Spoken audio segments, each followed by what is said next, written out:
अपन शुरुआत करते हैं चैप्टर की, लास्ट तक बने रहिए। चैप्टर का नाम जीव जनन कैसे करते हैं। अब सबसे पहले देखते हैं कि जनन किसे कहते हैं, फिर पढ़ेंगे जनन के प्रकार कितने हैं, और उन प्रकारों को विस्तृत पढ़ते हुए अपन पढ़ेंगे कि मानव के अंदर है वो जनन किस तरीके से होता है या किन विधि से होता है। अब अपन जनन की परिभाषा समझते हैं। जीवों द्वारा अपने समान नई संतति को उत्पन्न करना क्या कहलाता है, जनन कहलाता है। सजीवों द्वारा अपने समान नई संतति को उत्पन्न करना जनन कहलाता है। और इसकी दूसरी परिभाषा मैंने बताई है कि जीवों द्वारा अपनी जाति या वंश की निरंतरता को बनाए रखने के लिए अपने समान जीवों को पैदा करने की प्रक्रिया जनन कहलाती है। यानी कि अपने समान नए जीव को उत्पन्न करना, यानी कि जैसे अपन है, अपन क्या है, मनुष्य। जैसे मैं मनुष्य हूँ, पुरुष हूँ, नर हूँ, तो अपन से अपने माता पिता से अपन का निर्माण हुआ, यानी कि मनुष्य से मनुष्य का निर्माण हुआ। और गाय से गाय के बच्चे का निर्माण होता है तो वो गाय जैसा ही होता है। और भैंस से भैंस के जैसे बच्चे का निर्माण होता है, यानी कि अपने समान नई संतति को उत्पन्न करना। इंपॉर्टेंट शब्द क्या है, अपने समान नई संतति को उत्पन्न करना।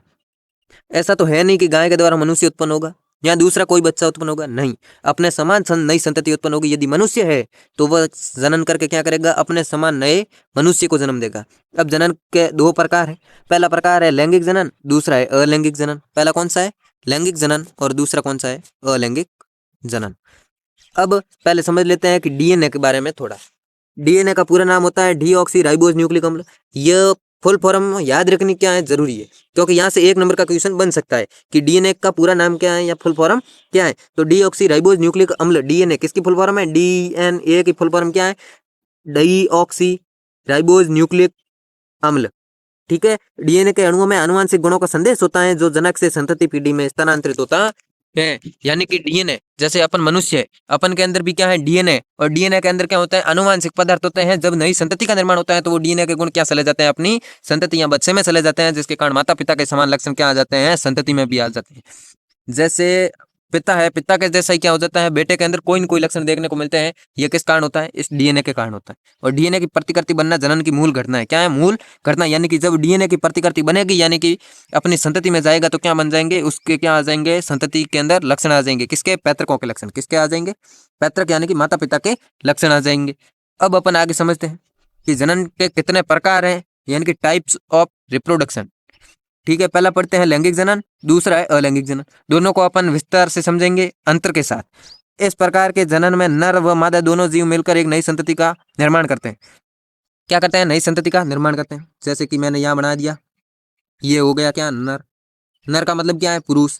ये बना दी मैंने मादा, ये क्या है, मादा है। क्या है, मादा।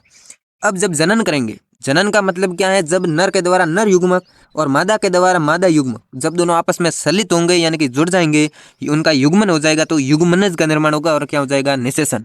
और उससे क्या होगा, नई संतति का निर्माण होगा। यानी कि जनन करने के लिए किसकी आवश्यकता पड़ी अपन को, नर की पड़ी, यानी कि पुरुष की, मादा यानी कि महिला की। मनुष्य के अंदर दोनों की आवश्यकता पड़ती है, इसलिए मनुष्य में भी कौन सा होता है, लैंगिक जनन होता है। यह बात तो आपको स्पष्ट समझ में आ गई होगी। ठीक है ना, कि नर व मादा दोनों जिसके अंदर शामिल हो वह कौन सा जनन होगा, लैंगिक जनन। कौन सा जनन होगा, लैंगिक जनन होगा।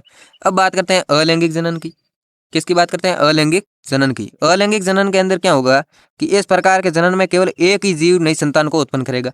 एक ही जीव, उसके अंदर नर व मादा क्या थे, 2। इसके अंदर क्या होगा, केवल या तो नर होगा या केवल क्या होगी, मादा। यानी कि मादा अकेले ही अपने समान नई जीव को उत्पन्न कर सकती है, और नर है वो अपने समान नई संतति को अकेले ही उत्पन्न कर सकता है। यानी कि 2 जीवों की भागीदारी नहीं होगी। जब 2 जीवों की भागीदारी नहीं होगी तो उसमें कौन कितने जीव शामिल होंगे, 1। जब एक जीव शामिल होगा और उस एक के द्वारा नई संतति को उत्पन्न किया जा सकता है, तो इस प्रक्रिया को क्या कहते हैं, अलैंगिक जनन कहते हैं। क्या कहते हैं, अलैंगिक जनन कहते हैं। इसमें नर व मादा युग्मक बनते हैं। प्रयोग कौन आ रहा है, एक नर यूज ले रहे हैं, एक मादा यूज आ रहा है। जब दोनों उपयोग में आ रहे हैं और दोनों के युग्मक आपस में मिलेंगे तो किसका निर्माण होगा, युग्मनज, और युग्मनज से किसका निर्माण होगा, बच्चे का होगा। तो इसके अंदर कौन से नर व मादा युग्मक दोनों बनते हैं, और इसके अंदर युग्मक का निर्माण नहीं होता है। इसके अंदर क्या नहीं होता है, युग्मक का निर्माण नहीं होता है। ये मैंने दोनों को पास पास में इसलिए लिखा है कि अंतर से क्या होता है, जल्दी याद हो जाता है। क्या हो जाता है, जल्दी याद हो जाता है।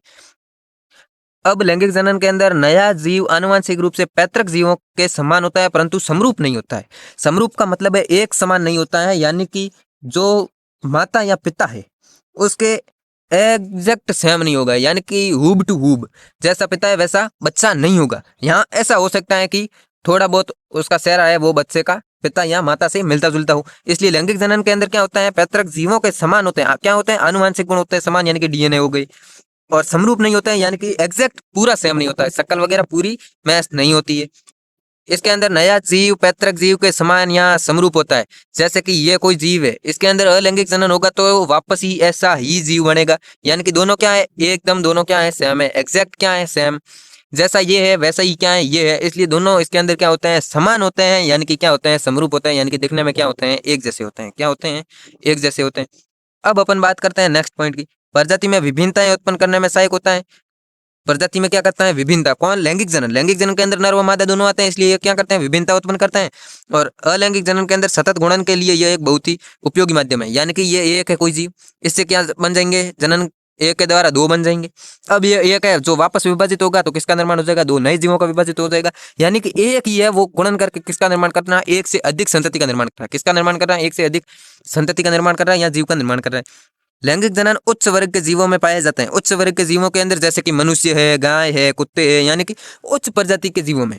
और अलैंगिक जनन है वो निम्न वर्ग के जीवों में पाया जाता है, जैसे अमीबा है, सूक्ष्म जीव। निम्न वर्ग का मतलब है सूक्ष्म जीव। अमीबा है, जीवाणु है, यीस्ट है, हाइड्रा है, ये क्या होते हैं, सूक्ष्म जीव होते हैं। और इन सूक्ष्म जीवों के अंदर क्या होता है, अलैंगिक जनन पाया जाता है। क्या पाया जाता है, अलैंगिक जनन। अब इसके आगे और चलते हैं, बढ़ते हैं। लैंगिक जनन के अंदर समसूत्री के साथ साथ क्या होता है, अर्धसूत्री विभाजन होता है, यानी कि समसूत्री व अर्धसूत्री दोनों विभाजन किसमें होते हैं, लैंगिक जनन में। किसमें होते हैं, लैंगिक जनन में होते हैं। और अलैंगिक जनन, क्या, अलैंगिक, अलैंगिक जनन। अलैंगिक जनन के अंदर क्या होता है, केवल समसूत्री विभाजन होता है। क्या होता है, यह ध्यान रखना, केवल समसूत्री विभाजन कहे तो किसके अंदर होगा, अलैंगिक के अंदर। किसके अंदर, अलैंगिक के अंदर। यदि कहीं समसूत्री के साथ साथ अर्धसूत्री विभाजन तो फिर क्या हो जाएगा, लैंगिक जनन। क्या हो जाएगा, लैंगिक जनन हो जाएगा। दोनों कहे तो लैंगिक, वरना क्या हो जाएगा, अलैंगिक। लैंगिक के अंदर युग्मक का संलयन होता है। क्या होता है, युग्मकों का संलयन। लेकिन अलैंगिक में युग्मक संलित नहीं होते, क्योंकि अलैंगिक के अंदर युग्मक का निर्माण ही नहीं होता है। पिछले टॉपिक में आपने पढ़ा था कि युग्मक का निर्माण है वो किसके अंदर, युग्मक नहीं बनते हैं, तो वो था अलैंगिक जनन। अलैंगिक जनन के अंदर युग्मक बनेंगे ही नहीं, तो वो संलयन कैसे होगा, यानी कि जोड़ेंगे कैसे।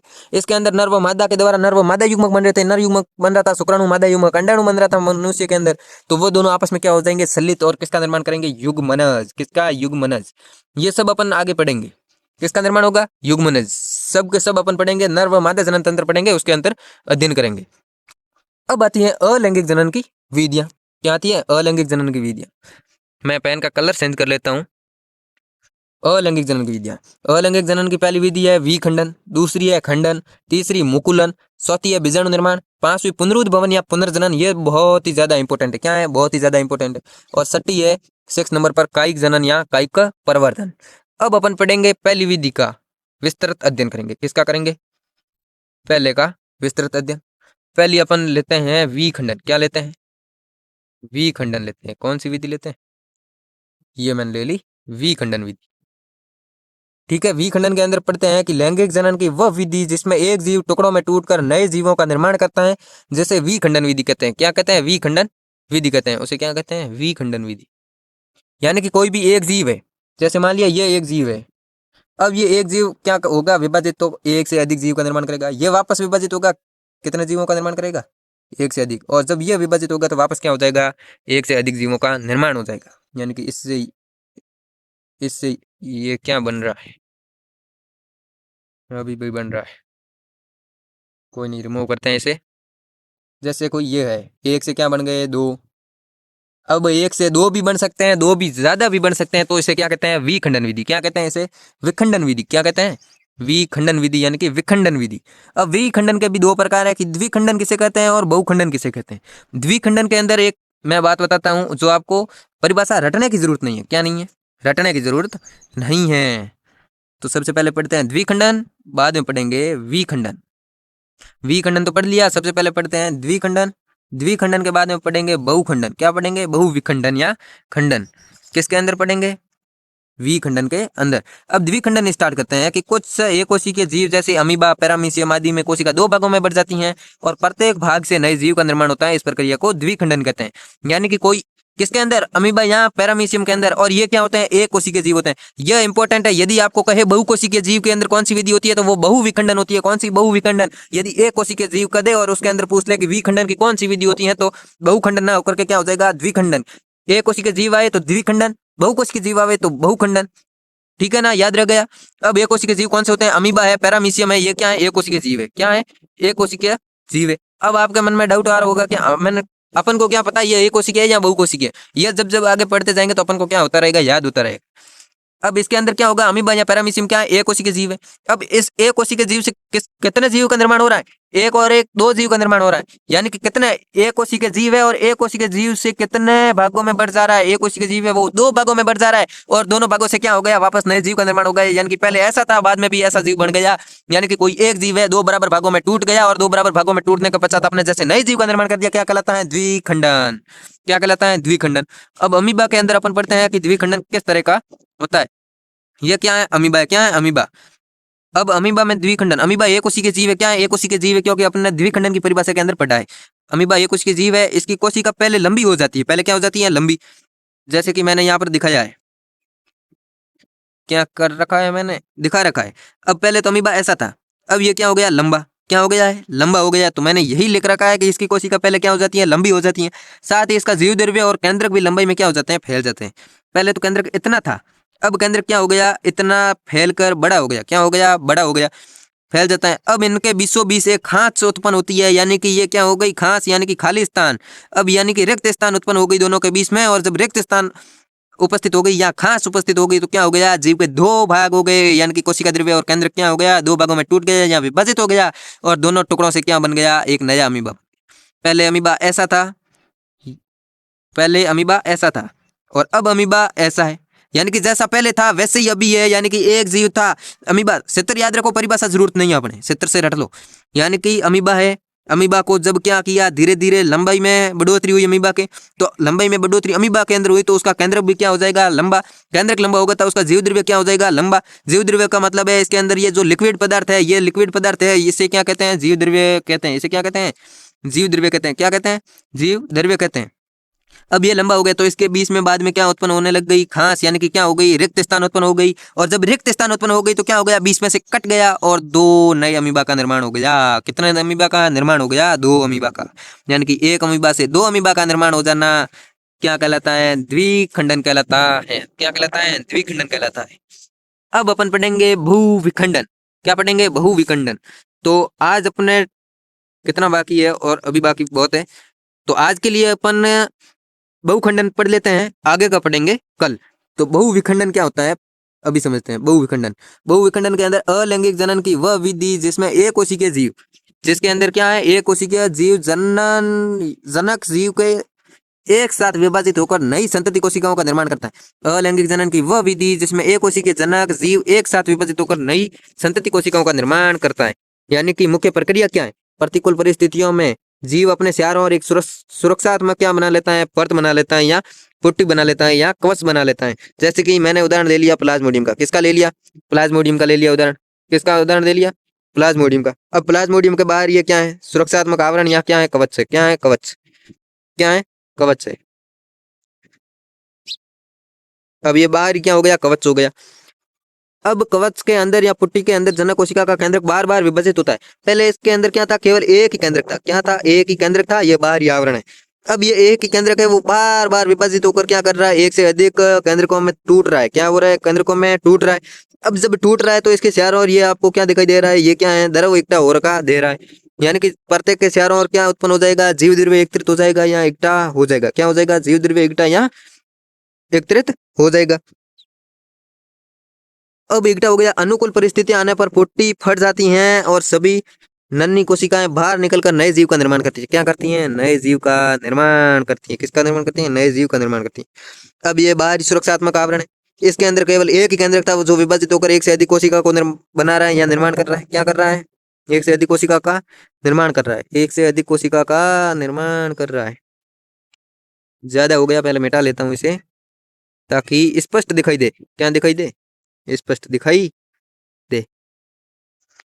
अब जब ये एक से अधिक भागों में विभाजित हो गया तो एक से अधिक केंद्रक बन गए, और जितने केंद्रक बनेंगे उतने केंद्रक से क्या बन जाएगी, नई कोशिका बन जाएगी। और जब नई कोशिकाएं बन जाएगी यानी कि सुरक्षात्मक आवरण के अंदर अनेक कोशिका बन गई तो रहने के लिए स्थान पड़ गया कम। जब स्थान कम पड़ गया तो क्या हो जाएगा, सुरक्षात्मक आवरण फट जाएगा और कोशिकाएं क्या निकल जाएगी, बाहर। और जब बाहर निकल जाएगी तो क्या बन जाएंगी, प्रत्येक कोशिका से नया जीव बन जाएगा। यही क्या है, प्लाज्मोडियम है, बहुविखंडन। यानी कि एक कोशिका से या किसी एक जीव से एक से अधिक जीवों का निर्माण होना। कितना जीवों का, एक से अधिक जीवों का निर्माण होना। क्या कहलाता है? एक से अधिक या दो से अधिक जीवों का निर्माण होना बहुविखंडन कहलाता है। क्या कहलाता है? बहुविखंडन कहलाता है।